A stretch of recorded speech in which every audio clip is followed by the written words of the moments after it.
주님 옆에 나오신 여러분들을 주님의 이름으로 환영합니다. 요한일서 5장 4절은 이렇게 말씀합니다. 무릇 하나님께로 난 자마다 세상을 이기느니라. 세상을 이기는 승리는 이것이니 우리의 믿음이니라.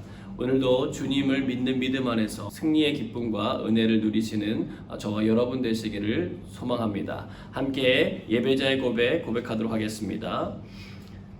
아버지께 참되게 예배하는 자들은 영과 진리로 예배할 때가 오나니 곧 이때라. 아버지께서는 자기에게 이렇게 예배하는 자들을 찾으시느니라. 하나님은 영이시니 예배하는 자가 영과 진리로 예배할지니라. 아멘. 다같이 사도신경으로 우리의 신앙을 고백하겠습니다.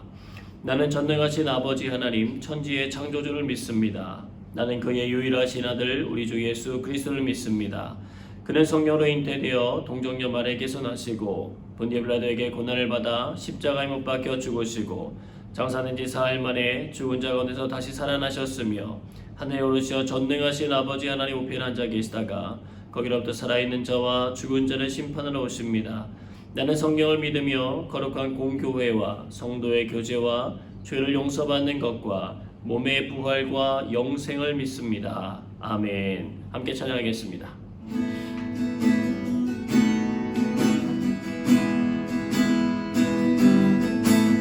아버지 사랑합니다. 아버지 경배합니다.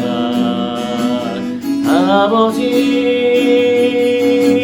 채워주소서 당신의 사랑으로. 예수님 사랑합니다. 예수님 경배합니다. 예수님 채워주소서 당신의 사랑으로. 성령님 사랑합니다.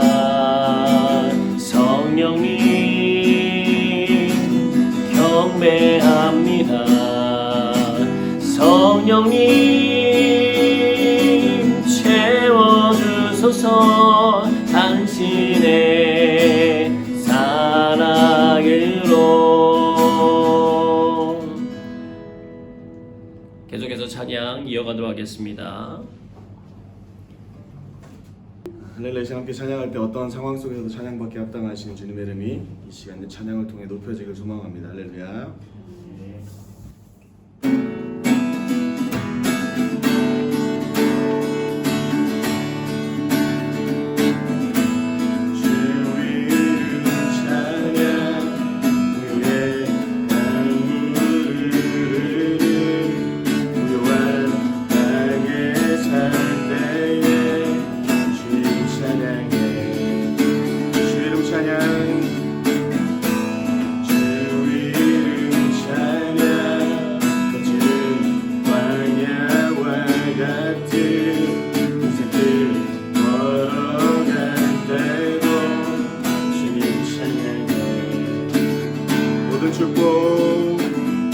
모든 축복 주신 주님 찬양하리.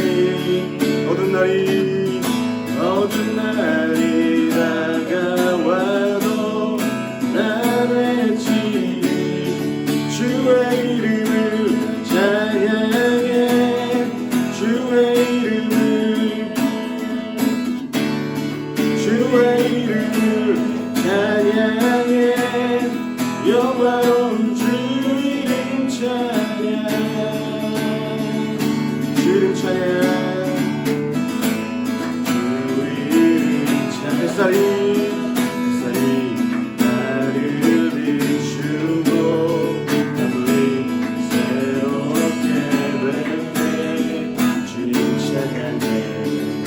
주 이름 찬양.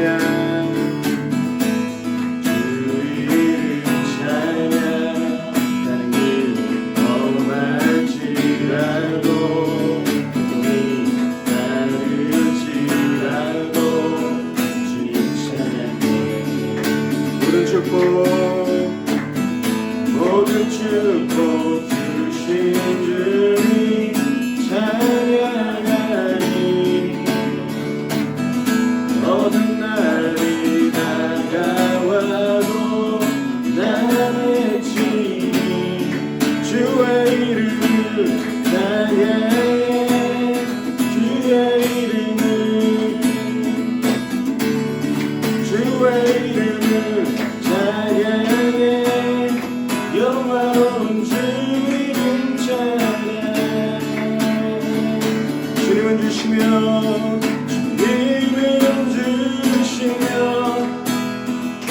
주님은 찾으시네 나의 하는 말 주 찬양합니다 주님은 주시며 주님은 찾으시네 나의 하는 말 주 찬양합니다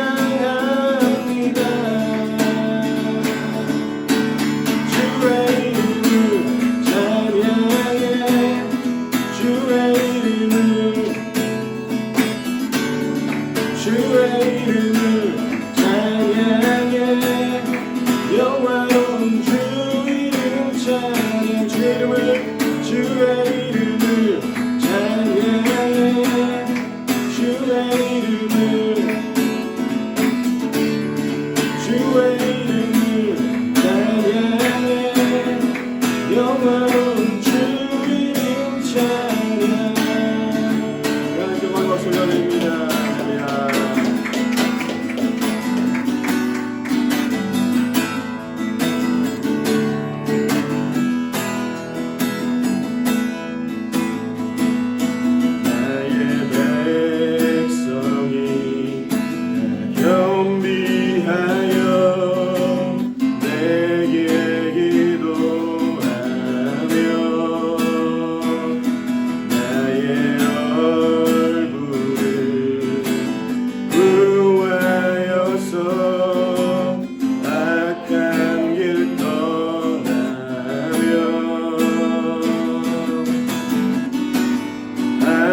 하늘에서 듣고 죄를 사며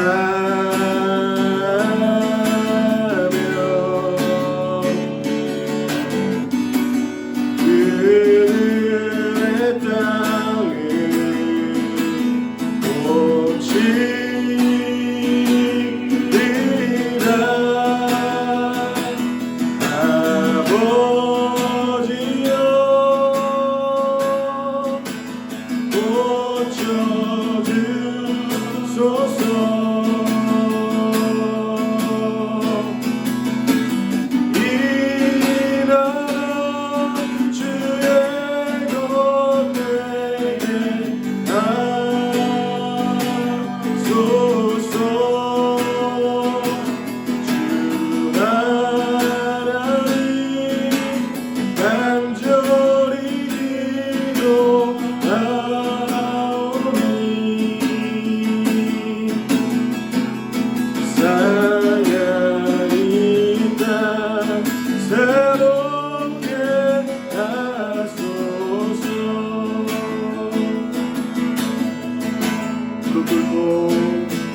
겸비하여 주께 기도하리 주의 얼굴을 구하여서 그 악한 길 떠나리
쏟아오니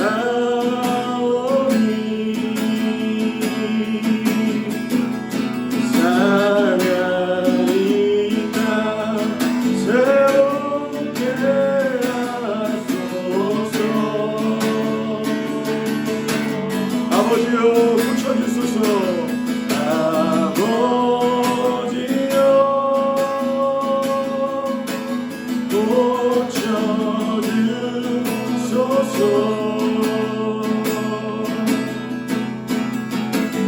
이 나라 주의 것 되게 하소서. 주 하나님 간절히 기도하오니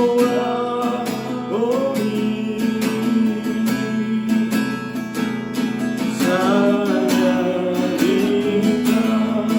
새롭게 하소서. 사랑이다 새롭게 하소서. 지금같이 기도하면 함께 기도할 때 하나님 죄로 인해 상한 우리의 모든 삶이 예수 그리스도의 보혈의 능력으로 깨끗함을 얻을 수 있는 귀한 시간 될 수 있게 인도하여 주시옵소서. 오늘 예배를 통하여서 누군가에게 전해지는 말씀이 아니라 나에게 전해지는 말씀으로 이 말씀을 듣고 우리의 삶을 주님께로 향하여 돌이킬 수 있는 귀한 시간 될 수 있게 하나님 도우시고 함께하여 주시옵소서. 자, 우리 입술로 함께 기도하도록 함께 기도하겠습니다. 하나님 감사합니다.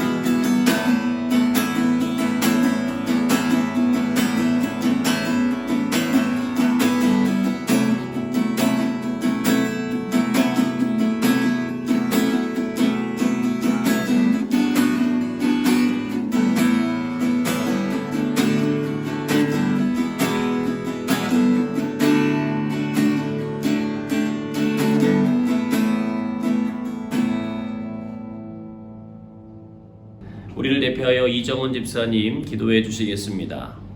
창조자이시며 빛이시고 공급자이시며 보호자이신 하나님 아버지, 주님의 이름을 영원히 찬양합니다. 주님의 선하심을 통해 오늘도 저희가 이렇게 강건한 모습으로 한 마음으로 주님께 예배드릴 수 있게 허락하심을 감사드립니다. 주님의 지극히 깊고 넓은 십자가의 사랑을 이 시간 다시 한번 생각합니다. 저희의 죄를 담당하여 주시고 거듭나게 하심을 감사드립니다. 저희가 악에 빠지거나 헛된 삶을 살지 않게 성령님 늘 일깨워 주세요. 그리하여 저희가 세상을 향해 주님의 크신 사랑을 보여줄 수 있도록 축복하여 주세요. 매일매일 순간순간이 주님의 임재로 가득 차게 하시고 또한 늘 깨어있어 기도할 수 있도록 도와주세요. 아직까지도 코로나로 인하여 전 세계적으로 큰 어려움을 겪는 가운데 우리나라는 홍수로 인한 피해로 그 고통이 배가 되고 있습니다. 하나님 아버지의 도우심을 간절히 구합니다. 저희를 불쌍히 여기시고 주의 크신 긍휼을 베풀어 주시옵소서. 저희의 삶을 주님의 은혜로 늘 채워주실 것을 믿습니다. 오늘도 귀한 말씀 선포하시는 이인한 목사님에게 은혜를 주시고 그 말씀을 통해 저희들이 주님의 귀한 음성을 듣게 하여 주세요. 온라인 예배를 위해 늘 수고하시는 목사님, 전도사님, 사모님을 기억하시고 힘을 주시고 축복하여 주세요. 여러 가지 기도 제목을 안고 온 주님의 자녀들에게도 오늘 응답하여 주실 것을 믿습니다. 예배의 시작부터 끝까지 주님 영광 홀로 받으시옵소서. 늘 아낌없이 저희를 사랑하시고 은혜를 풍성히 주시기를 원하시는 예수 그리스도의 이름으로 기도합니다. 아멘.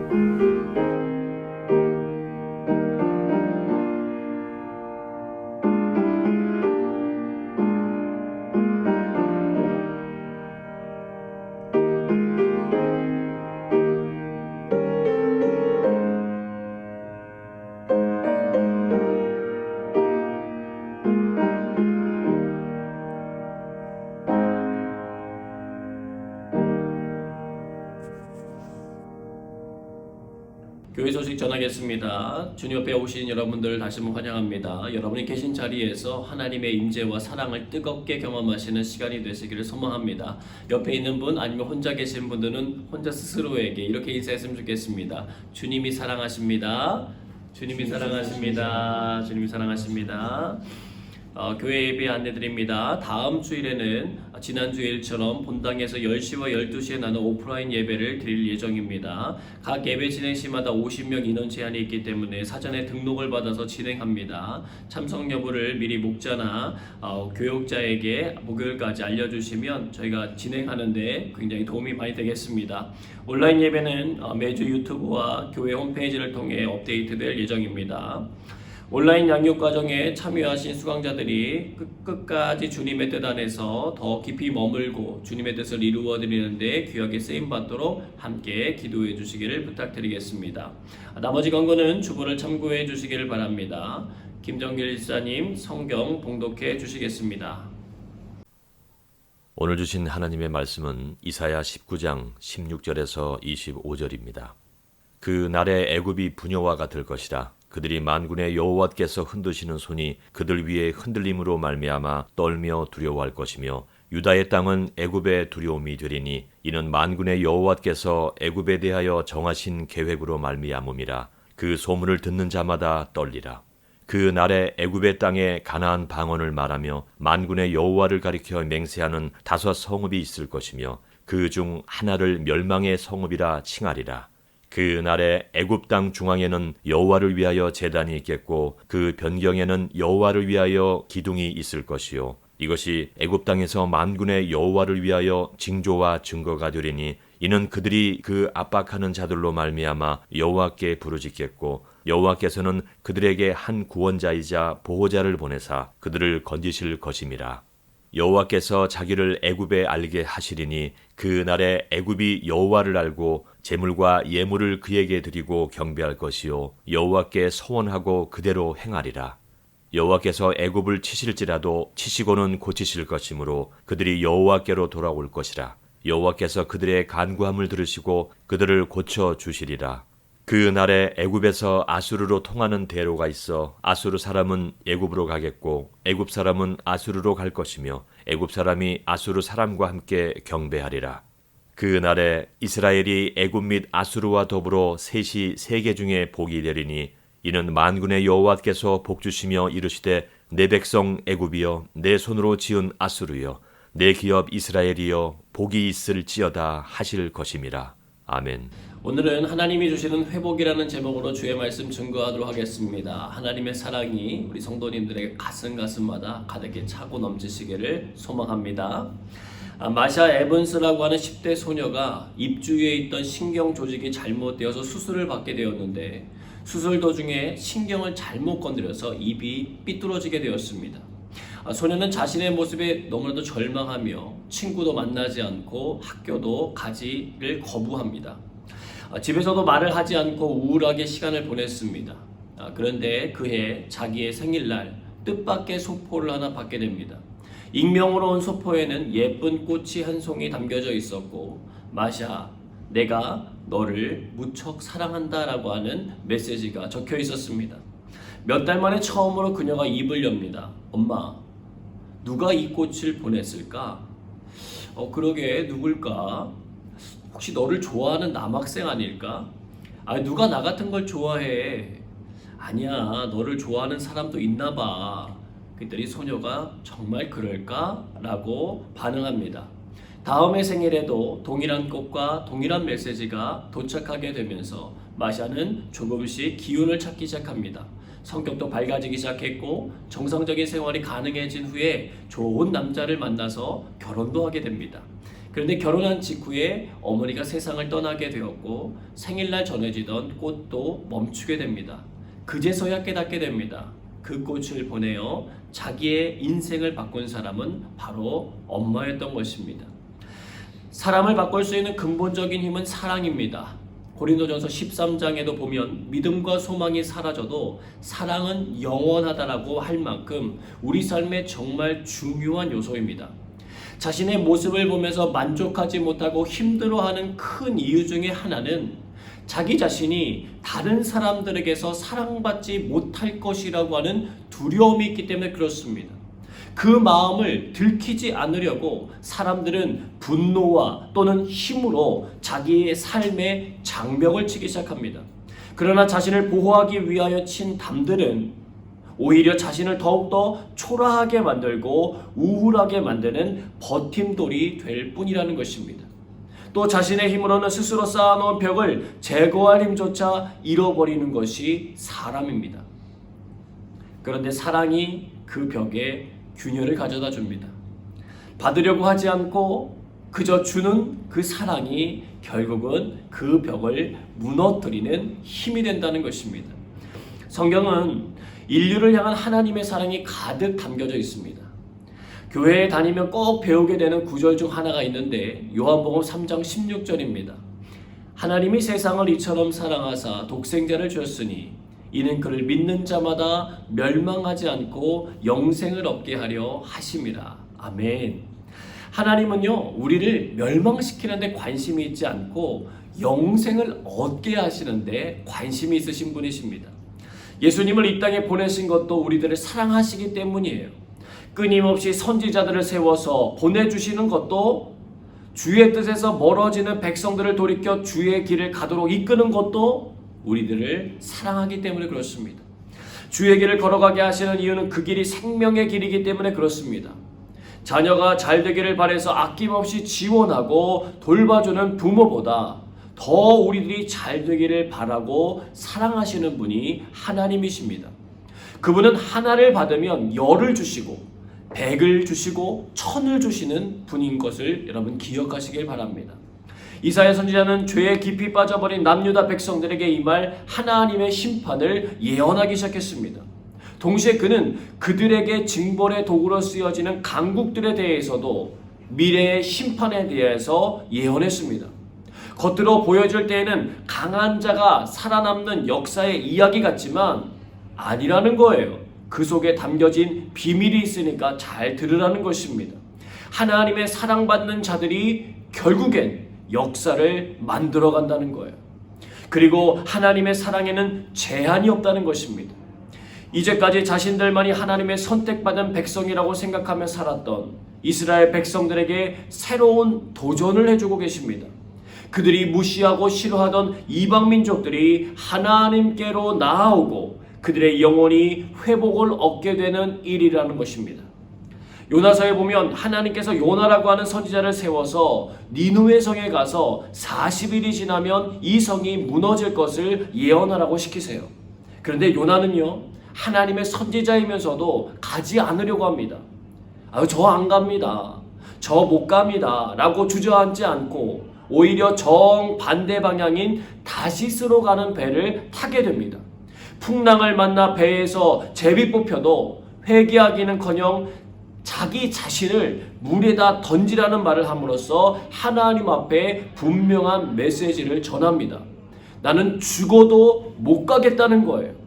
그 이유는 니느웨가 아수르 제국의 수도였기 때문입니다. 자신의 나라를 집어삼킨 백성들에게 하나님의 공의를 전하는 일은 매우 신나는 일이었지만 그는 그 일을 행하지 않으려고 했어요. 이유는 그 계획이 결국은 그 백성들을 고치시기 위한 하나님의 사랑임을 깨달았기 때문입니다. 하나님의 제한 없는 사랑에 대한 메시지였어요. 하나님의 꿈이 드러나는 시간이었습니다. 이사야의 예언도 마찬가지입니다. 처음에는요, 이스라엘 백성들의 죄에 대한 심판을 말씀하시던 하나님께서 이제는 이스라엘을 징벌하는 도구로 사용하셨던 이웃 나라들에 대한 심판을 말씀하셨어요. 우리들은 이렇게 읽으면서 아 그런가 보다 라고 하고 읽어가는 부분이지만 이스라엘 백성들 특히나 그 이웃 나라들에 의해서 고통을 받았던 사람들의 마음속에는 커다란 기쁨의 소식이었습니다. 반드시 이루어졌으면 하고 바라는 기도의 내용이었을지도 모릅니다. 그런데 잘 나가다가 갑자기 훅 하고 하나님의 한 방이 이스라엘 백성들을 향해 들어오는 거예요. 하나님께서 그들을 회복시키시겠다고 하는 거예요. 사람과 크게 다른 점입니다. 사람은요, 사랑하는 사람은 잘 되고 미워하는 사람은 잘 안 되기를 바라는 마음이 있어요. 하나님께서도 기본적으로는 비슷합니다. 사랑하는 사람은 잘 되게 하시고 미워하는 사람은 잘 안 되게 하십니다. 그러나 궁극적으로 차이가 나기 시작합니다. 하나님께서는 죄는 미워하시지만 죄인은 미워하시지 않는다는 것입니다. 죄인에게 기회를 주시는 분이 하나님이십니다. 돌이킬 수 있는 기회입니다. 여러분, 그래서 성경은 기회의 책인 것이에요. 자신의 죄를 깨닫고 주님께로 돌아서라고 주시는 참고서입니다. 원수도 사랑하라고 하는 메시지를 주신 분이 주님이십니다. 주님을 믿는 사람들이 궁극적으로 걸어가야 하는 길이에요. 주님을 사랑하는 마음이 커지는 것을 알 수 있는 방법이 있습니다. 그것은 그 사람이 품는 사랑의 크기를 보면 알 수 있어요. 원수일지라도 돌이킬 수 있는 기회를 주고 그의 회복을 위해 기도해 줄 수 있으며 그를 품고 사랑할 수 있다면 그는 하나님 아버지의 마음을 시원케 해드리는 깊은 사랑의 단계로 나아간 사람인 것입니다. 사실 그들이 생각했던 원수와 같은 사람들이 바로 우리 자신들이기 때문에 그렇습니다. 가정에서 사람들이요 살다 보면 옥신각신할 때가 있잖아요. 그러면 이렇게 말하는 것을 아마 여러분 들어보신 적이 있으실 것입니다. 아우 왼수 같아. 보기 싫다는 거예요. 밉다는 거예요. 사랑했던 사람이 왼수 같아지는 게요 여러분 한순간입니다. 여러분 원수는요 멀리 있지 않아요. 이사야 19장 17절의 말씀입니다. 유다의 땅은 애굽의 두려움이 되리니 이는 만군의 여호와께서 애굽에 대하여 정하신 계획으로 말미암음이니라. 그 소문을 듣는 자마다 떨리라. 아멘. 오늘 나눌 첫 번째 메시지는 하나님이 함께 하시는 것이 능력입니다. 유다의 땅이 애굽의 두려움이 된다는 말은요 콩으로 매주를 쓴다고 해도 믿기 어려운 말이에요. 왜냐하면 역사적으로 유다는 애굽의 속국으로 산 적은 있어도 애국을 점령해서 속국으로 만든 적은 없기 때문에 그렇습니다. 이스라엘 백성들이 출애굽할 당시에도요 그들은 포로로부터 자유함을 얻었던 것 뿐이지 쿠데타를 일으켜서 애굽을 점령했던 것이 아니었어요. 당대 최고의 군사력을 가지고 있었던 애굽 사람들이 자신들이 가지고 있었던 은금 패물을 내어주면서까지 이스라엘 백성들이 떠나기를 바랐던 것은 이스라엘 백성들이 두려워서 보낸 것이 아니었습니다. 그들을 이끄시려고 하시는 하나님의 존재가 무서웠기 때문이었어요. 하나님께서 일으키시는 10가지 자연적인 재앙들을 보면서 그들은 마음을 돌이킨 것입니다. 물론 얼마 못 가서 이스라엘 백성들을 다시 죽이려고 마병들을 보냈지만 홍해에서 하나님의 역사로 모두 다 수장되는 일을 겪게 됩니다. 여러분 아브라함은요 자신의 아내를 누이라고 속였던 사람입니다. 이유는 애굽의 힘이 막강했기 때문이에요. 그들은 자신들이 원하는 것을 얻기 위하여 살인도 저지를 수 있는 사람이라는 것을 아브라함은 알았기 때문에 그렇게 했습니다. 아브라함의 생각은 정확하게 들어맞았어요. 바로의 고관들이 자신의 아내를 눈여겨봤고 실제로 값을 치르고 데려갑니다. 그런데 바로 왕이 자신에게 거짓을 아뢰는 아브라함을 순순히 살려서 내보내요. 여러분 아브라함이 무서워서 그런 게 아닙니다. 아마도 바로 왕의 마음은요 아브라함을 죽이고 싶었을지도 몰라요. 그러나 아브라함이 믿는 하나님이 무서웠기 때문에 그의 가족들을 털끝 하나 건드리지 않고 돌려보내준 것입니다. 마찬가지라는 거예요. 예수 그리스도를 믿고 따르는 우리들이 세상 가운데 두려움이 되는 이유는 우리들 자신에게 있는 게 아닙니다. 우리와 함께 하시는 주님 때문에 가능한 일인 줄로 믿습니다. 성경을 읽어보세요. 제 아무리 강한 군대를 가졌고 지혜가 가득한 사람들을 가득 모아놔도 하나님께서 함께 하시지 않는 전쟁은 모두 다 패했다는 거예요. 그러나 소수이고 매우 약해 보여도 하나님께서 함께 하시면 그 전쟁은 이겼다는 것입니다. 즉 인생은 가지고 있는 것이 많고 적음의 문제가 아니라 하나님께서 함께 하시느냐 함께 하지 않으시냐의 문제라는 거예요. 바벨론의 포로로 잡혀갔다가 그들이 70년 만에 본국으로 돌아올 수 있었던 것은 이스라엘 백성들이 그 사이에 힘을 강력하게 길렀기 때문이 아니라 하나님께서 약속하신 바를 이루어주셨기 때문입니다. 로마라고 하는 대제국이 교회를 박해하기 시작했지만 교회는 무너지지 않았고 오히려 로마가 교회를 인정하는 단계에 이르게 됩니다. 여러분, 이 교회가 그 사이에 힘을 길러서 쿠데타를 이룬 것 아니에요. 하나님께서 가능하게 하신 일들이었습니다. 그림자와 놀고 있는 소녀가 있었어요. 처음에는 그림자가 자기를 따라다니는 것이 마냥 신기했습니다. 그런데 때로는 그림자가 자기를 따라다니는 게 너무 무서워서 저리 가! 라고 큰 소리를 치기도 하고 빠르게 달려가 보기도 했지만 그림자는 여전히 자신을 따라다니는 거예요. 그러다 소녀는 그림자가 자신과 떨어질 수 없다는 것을 깨닫고는 마음을 바꿔서 친구처럼 대하기로 결정합니다. 어딜 다닐 때 그림자를 밟지 않기 위해 조심할 정도였습니다. 하루는 아빠에게 묻는 거예요. 아빠, 그림자가 물속에 빠지면 추울까요? 벽에 부딪히거나 불에 닿으면 아플까요? 아빠는 딸의 그 순진한 모습을 사랑스럽게 바라보다가 말해줍니다. 앞으로 그런 걱정 안 해도 돼. 그림자는 불에 타지도 않고 물에 빠지지도 않아. 해만 있으면 그림자는 나타나게 되어 있단다. 해의 방향과 높이에 따라 그림자는 길어지고 짧아지고의 차이가 있다는 것입니다. 여러분, 하나님은 빛이십니다. 믿으십니까? 밝은 빛으로 우리가 나아갈수록 점점 더 드러나는 것은 우리들의 그림자예요. 어둠에 있었을 때에는 그림자가 있는지도 잘 모르고 사는데 빛 가운데 나오면 그림자가 보이기 시작합니다. 다윗에게 사울왕은요, 쳐다보고 싶지도 않은 존재였습니다. 장인어른이 아니라 원수 같은 존재였어요.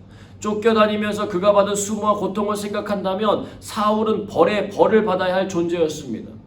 그런데 그 두 번이나 하늘이 돕는 것과 같은 기회를 만나게 됩니다. 한 번은 사울이 용변을 보러 온 사이에, 한 번은 사울이 잠을 자던 사이에 그를 죽일 수 있는 절호의 기회가 찾아왔습니다. 자기 곁에는 자신을 정말 사랑하고 아끼는 부하가 있었고 다윗이 그냥 고개만 끄덕이면 바로 죽일 준비를 하고 있었습니다. 그런데 그 순간 원수 같은 사울을 살리기로 결정하는 거예요. 쉬운 결정이 아닙니다. 왜냐하면 사울은 미친 왕이었기 때문이에요. 그러나 그는 그 순간 사울을 바라보지 않고 사울을 왕으로 세우신 하나님을 바라봤다는 거예요. 그는 불편하고 힘들어도 하나님과 함께 걷는 삶을 선택했습니다. 성경은 끊임없이 우리에게 강조해서 말씀하세요. 하나님과 함께함을 선택하라는 거예요. 하나님의 편에 서라는 것입니다. 그렇게 말하는 이유가 우리가 하나님을 선택하지 않을 수 있는 수많은 유혹과 핍박을 경험하게 되기 때문에 그래요. 시대마다 차이는 있지만 사단은요, 어떻게든 우리가 하나님을 선택하지 않도록 유도합니다. 때로는 당근을 주기도 하고 때로는 채찍을 주는 일을 통해서 우리를 자꾸만 하나님에서 멀어지게 만들려고 해요. 힘으로 강하게 누르기도 했다가 적당하게 구슬려서 회유하기도 합니다. 사단은 절대 사람을 무서워하지 않아요. 여러분, 무서워할 필요가 없어요. 우리는 육체라고 하는 한계점을 지니고 있지만 그들은 영적인 존재이기 때문에 그렇습니다. 100번 싸우면 100번 지게 되어 있어요. 그러나 우리의 곁에 주님이 계시면 그들은 꼼짝할 수 없습니다. 주님은 능히 그들을 멸하실 수 있기 때문에 그렇습니다. 역사 속에서 끊임없이 증명되고 있는 이 은혜의 법칙을 깨달으시고 받아들이시는 현명한 그리스도인들 되시길 주님으로 축복합니다. 이사야 19장 25절입니다. 이는 만군의 여호와께서 복주시며 이르시되 내 백성 애굽이여 내 손으로 지은 아수르여 나의 기업 이스라엘이여 복이 있을지어다 하실 것임이라. 아멘. 오늘날 두 번째 메시지는 하나님의 일은 모든 민족을 회복시키시는 것이라는 것입니다. 사람은요, 손이 안으로 이렇게 굳게 되는 것처럼 자기애가 강합니다. 자기 자신을 비롯해서 자기 가족, 자기 친구, 자기 교회, 자기 민족을 아끼고 사랑합니다. 이것은 시켜서 되는 일도 아니고 배워서 되는 일도 아니고 본능적으로 습득되는 일입니다. 즉 의식하지 않으면 이 부분은 그냥 그렇게 자연스럽게 흘러가기가 쉽다는 것입니다. 문제는 하나님께서 그렇게 흘러가는 것을 원하시지 않는다는 거예요. 이게 무슨 말인가? 하나님은 우리가 스스로 잘 갖추는 이 부분을 뛰어넘기를 원하신다는 것입니다. 사랑의 진경을 넓히라는 거예요. 내가 사랑하기 쉽지 않은 사람들을 사랑하는 데까지 이르라고 말씀하십니다. 애굽과 아수르라는 이름은 우리들에게 적대적인 이미지가 없어요. 물론 성경을 많이 읽으시고 본인을 이스라엘이라고 감정이입하시는 분들에게는 그들이 매우 적대적인 것처럼 느껴질 수는 있습니다. 그러나 대부분의 사람들은 그렇게까지 느끼지는 않습니다. 문제는 이스라엘 백성들에게 그들은 원수와 같은 존재들이었다는 거예요. 그들을 압제하고 그들을 힘들게 하는 존재들이었습니다. 그들의 가족을 상하게 하고 그들의 나라의 주권을 빼앗은 민족들이었어요. 자신들이 믿는 하나님을 비웃고 함부로 대하는 민족들이었습니다. 좋은 감정을 찾아보기에는 조금도 찾아보기 힘들었습니다. 근데 하나님께서 그들을 내 백성, 내 손으로 지었다고 말하면서 축복이 있을 거라고 말씀하시는 이 대목은 이스라엘 백성들에게 굉장히 마음을 어렵게 하는 예언이었어요. 그들은 심판을 당해야 할 대상이지 구원받아야 될 대상이 아니라고 생각했기 때문입니다. 그러나 하나님의 뜻은 달랐다는 거예요. 이사야 19장 19절에서 20절입니다. 그날의 애굽 땅 중앙에는 여호와를 위하여 제단이 있겠고 그 변경에는 여호와를 위하여 기둥이 있을 것이요 이것이 애굽 땅에서 만군의 여호와를 위하여 징조와 증거가 되리니 이는 그들이 그 압박하는 자들로 말미암아 여호와께 부르짖겠고 여호와께서는 그들에게 한 구원자이자 보호자를 보내사 그들을 건지실 것임이라. 아멘. 애굽은 성경에서 이스라엘의 적대자이기도 하지만 하나님을 대적하여 서 있는 모든 나라와 사람들을 상징하는 나라이기도 합니다. 그런데 그 중심에 하나님을 위한 제단이 세워진다라고 하는 것은 아주 중요한 의미가 담겨져 있습니다. 제단은 하나님의 임재를 뜻하기 때문에 그러세요. 씨앗이 심겨지는 것이기 때문에 그렇습니다. 여러분, 생명력은요 굉장히 위대한 힘입니다. 여러분, 혹시 흙을 뚫고 나오는 식물의 싹을 보신 적 있으십니까? 콘크리트와 돌을 뚫고 나오는 식물의 싹을 보신 적 있으십니까? 처음에는 작아 보였는데 자라나서 줄기를 내고 나무를 만드는 것을 보신 적이 있으십니까? 정말 놀라운 일입니다. 페르시아의 유명한 왕이었던 다리우스 황제가요 유럽을 정복하기 위하여 알렉산더 대왕과 싸움을 하게 된 적이 있습니다. 다리우스는 알렉산더에게 선전포고를 하면서 병사를 통해서 선물을 하나 보냅니다. 그 선물은 참깨가 가득 들어있는 자루였습니다. 다리우스는 그의 군대가 이렇게 많으니까 승산 없는 싸움 하지 말고 항복하라는 의미로 보낸 거였어요. 그런데 그것을 받은 알렉산더도 답장으로 작은 봉투 하나를 보냅니다. 작은 봉투에는 겨자씨 하나가 들어있었습니다. 우리의 수가 작다고 무시하지 마라. 우리가 작아도 무섭고 놀라운 생명력을 가지고 있다라고 하는 의미였어요. 우리는 충분히 싸울 준비가 되어 있고 반드시 승리할 것이라고 하는 메시지가 담겨 있었습니다. 그리고 결국 그 전쟁에서 알렉산더가 이기게 되었다는 거예요. 이번 코로나 상황을 통해서 하나님께서는 예수를 믿는 우리들에게 교회가 무엇인지 더 깊이 알게 하셨습니다. 교회는 건물이 아니고 주님을 모시고 살아가는 사람들입니다. 우리들 한 사람 한 사람이에요. 우리는 세상에 심겨진 하나님의 씨앗들입니다. 우리는 예배자입니다. 예수 안 믿는 사람이 더 많은 퍼센트를 차지하는 그 중심부에 하나님께서는 우리들이 살아가도록 만들어 놓으셨습니다. 그 속에서 우리가 해야 할 일은 20절에 나오는 것처럼 여호와 하나님 앞에 부르짖는 일입니다. 기도하는 일이에요. 기도는 생명력 그 자체이기 때문입니다. 믿는 사람들이 기도하기를 멈춘다는 것은 생명줄을 스스로 끊어버리는 것과 같습니다. 여러분들이 하고 있는 기도를 과소평가하지 마시길 바랍니다. 기도는 능력이에요.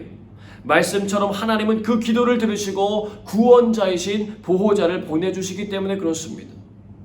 하나님은 역사 속에서 예수 그리스도를 보내심으로 이 일을 이루어주셨어요. 이스라엘을 대적했던 사람들일지라도 하나님 앞에 부르짖고 하나님을 경배하며 예수 그리스도를 받아들인 영혼들에게 구원의 은혜를 허락해 주신 것입니다. 예루살렘 성전 말고는 그 어떤 곳에서도 예배드리지 못하게 했던 구약의 법을 깨버리시고 애굽 땅 중앙에 여호와를 위한 제단을 만들게 하셨습니다. 그리고 그 역사는 계속해서 이루어져서 오늘날 수많은 도시에서 수많은 사람들이 예수 그리스도의 이름으로 모여서 예배드리고 있다는 거예요. 인종과 민족을 뛰어넘어 사랑하고 섬기며 제한 없이 받아들이기 위해 힘쓰고 있습니다. 그것이 가능한 이유는 그 일을 정하시고 이뤄가시는 하나님의 사랑과 노력이 있기 때문입니다. 그리고 그 사랑을 경험한 이들이 자원하는 마음으로 그 일에 동참하기 때문입니다. 온 민족의 구원 얻기까지 쉬지 아니하시는 하나님의 마음이 저와 여러분의 영혼에 가득히 담겨지길 소망합니다. 이사야 19장 21절에서 22절입니다. 여호와께서 자기를 애굽에 알게 하시리니 그날에 애굽이 여호와를 알고 제물과 예물을 그에게 드리고 경배할 것이요 여호와께 서원하고 그대로 행하리라. 여호와께서 애굽을 치실지라도 치시고는 고치실 것이므로 그들이 여호와께로 돌아올 것이라.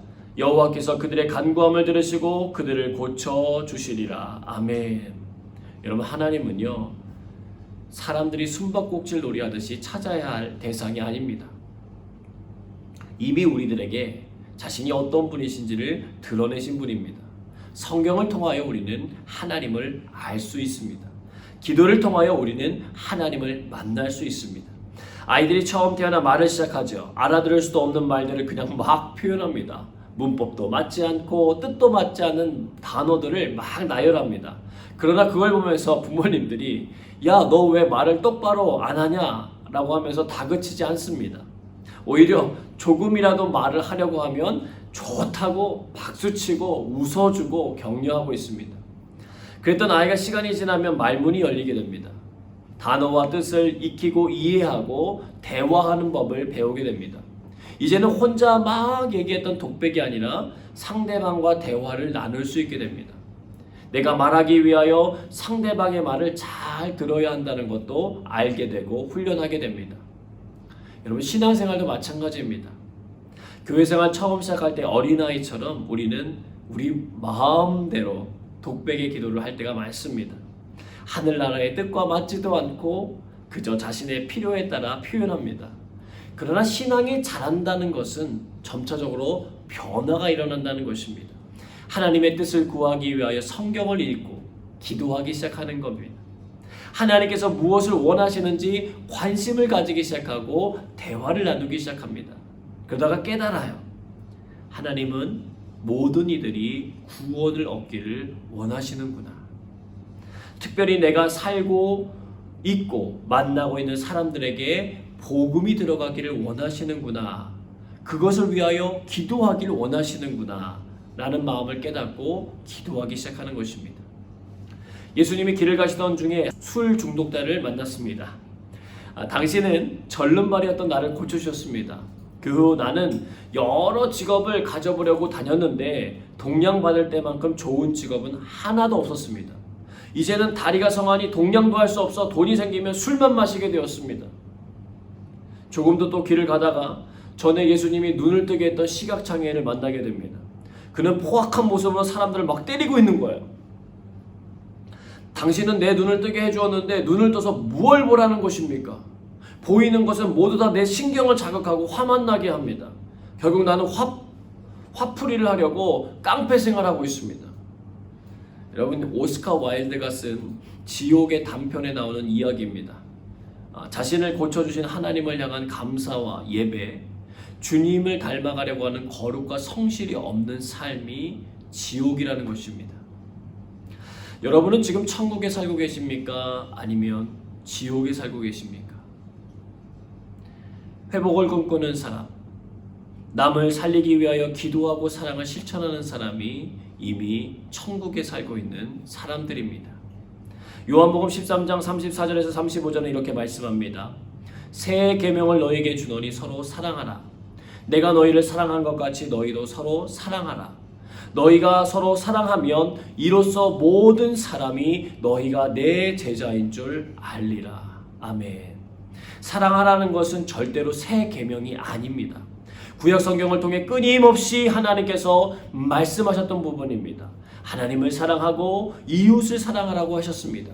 그런데 새 계명이 된 이유는 예수님의 십자가 때문입니다.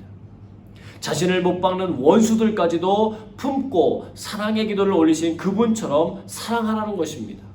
그러면 모든 사람들이 그를 예수님의 제자로 알게 된다는 것입니다. 여러분에게 원수 같아 보이는 그 사람을 위해 이번 한 주간 마음을 다해 진심으로 기도해 보면 좋겠습니다. 그가 주님 안에서 참된 자유를 경험하고 돌이키게 해달라고 하나님 앞에 간청하며 기도해 보시길 바랍니다. 기도하는 동안 여러분에게 천국이 임하는 것을 경험하게 될 것입니다. 모든 민족을 살리고자 오늘도 끊임없이 일하시는 하나님의 사랑을 저와 여러분 모두가 누리게 되시길 주님의 이름으로 축복합니다. 함께 기도하겠습니다. 하나님, 내게 있는 능력과 지혜로 살아가기보단 내 자신이 하나님과 동행하고 있는지를 늘 점검할 수 있게 하여 주옵소서. 모든 민족을 구원하시고자 일하시는 하나님 아버지의 마음을 기억하며 사랑의 지경이 넓어지게 하시고 품을 수 없는 이들까지도 품을 수 있는 은혜를 허락해 주옵소서. 끊임없이 주님을 배반하는 우리들을 용서하시고 받아주신 예수님의 사랑이 기억나게 하여 주옵소서. 주신 말씀 기억하며 함께 기도하겠습니다.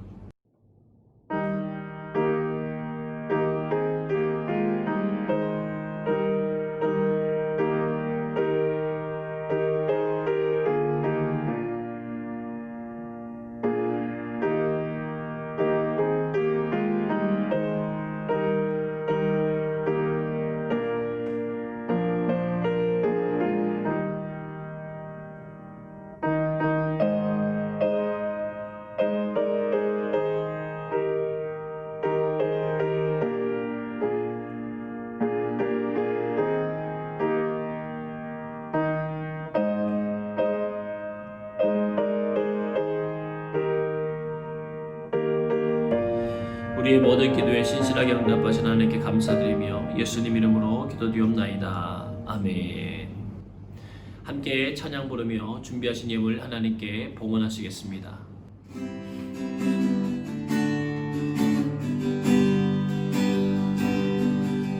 내가 주인 삼은 모든 것 내려놓고 내 주 되신 주 앞에 나가 내가 사랑했던 모든 것 내려놓고 주님만 사랑해. 내가 주인 삼은 모든 것 내가 주인 삼은 모든 것 내려놓고 내 주 되신 주 앞에 나가 내가 사랑했던 모든 것 내려놓고 주님만 사랑해. 주 사랑 거친 풍랑에도 깊은 바다처럼 나를 잠잠케 해. 주 사랑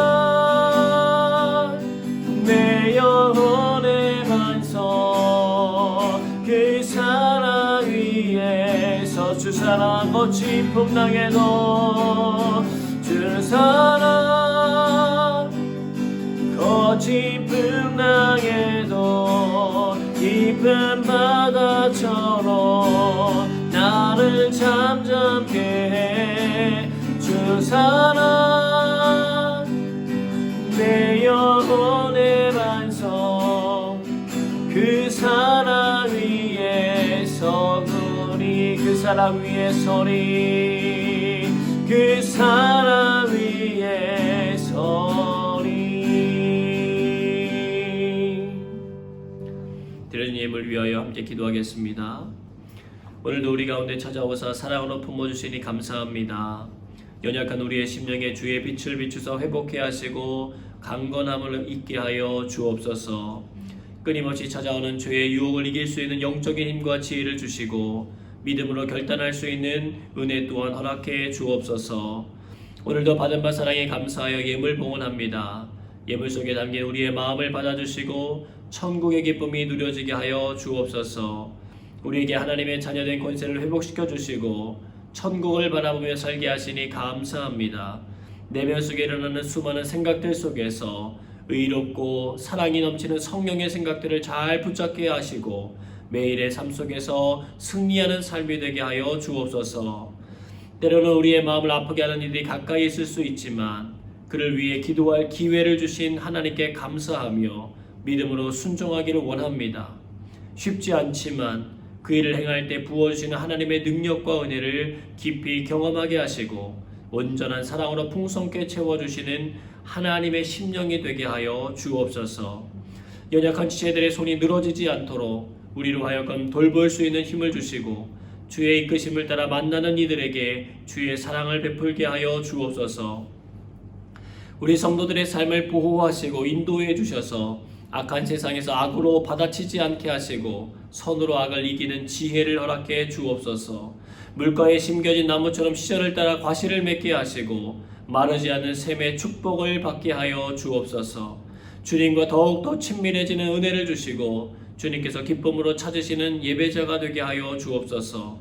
코로나 상황 동안 우리의 믿음이 더욱 강하여지게 하시고 환난 중에서도 소망을 바라보며 견딜 수 있는 힘을 주시옵소서.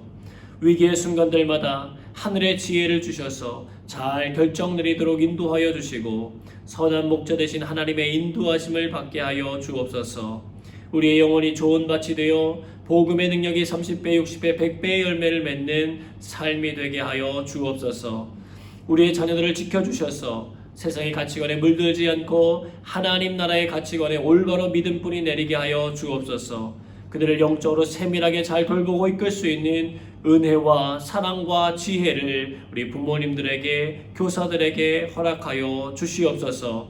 사춘기의 친구들이 수월하게 그 시간을 잘 건너가게 하시고 하나님과 사람에게 칭찬받는 이들이 되게 하여 주옵소서.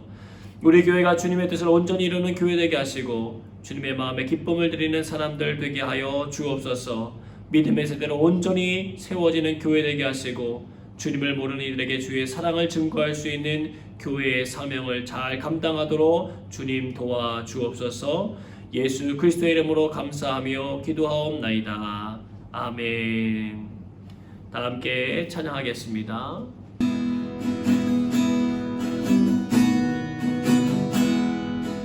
나 이제 주님의 새 생명 얻은 것 옛것은 지나고 새 사람이로다. 그 생명 내 맘에 강같이 흐르고 그 사랑 내게서 해같이 빛난다. 영생을 누리며 주 안에 살리라. 오늘도 내일도 주 함께 살리라. 주 안에 감추인 새 생명 얻으니 이전에 줬던 것 이제는 값없다. 하늘의 은혜와 평화를 맛보니 찬송과 기도로 주 함께 살리라. 영생을 누리며 주 안에 살리라. 오늘도 내일도 일도 주 함께 살리라. 산천도 조못도 새 것이 되었고 죄인도 원수도 친구로 변한다. 새 생명 얻은 자 영생을 누리니 주님을 모신 맘 새 하늘이로다. 영생을 누리며 주 안에 살리라. 오늘도 내일도 주 함께 살리라. 주 따라 가는 길 험하고 멀어도 찬송을 부르며 뒤따라가리라. 나 주를 모시고 영원히 살리라. 날마다 섬기며 주 함께 살리라. 영생을 누리며 주 안에 살리라. 오늘도 내일도 주 함께 살리라. 아멘. 이제는 우리 구주 예수 그리스도의 은혜와 하나님 아버지의 사랑하심과 성령의 교통하심이 주님의 사랑 안에 머물기로 결정한 성도들에게 함께하사 그들이 사랑을 전하는 축복의 통로로 온전히 쓰임받게 하시기를 주님의 이름으로 간절히 축원하옵나이다. 아멘.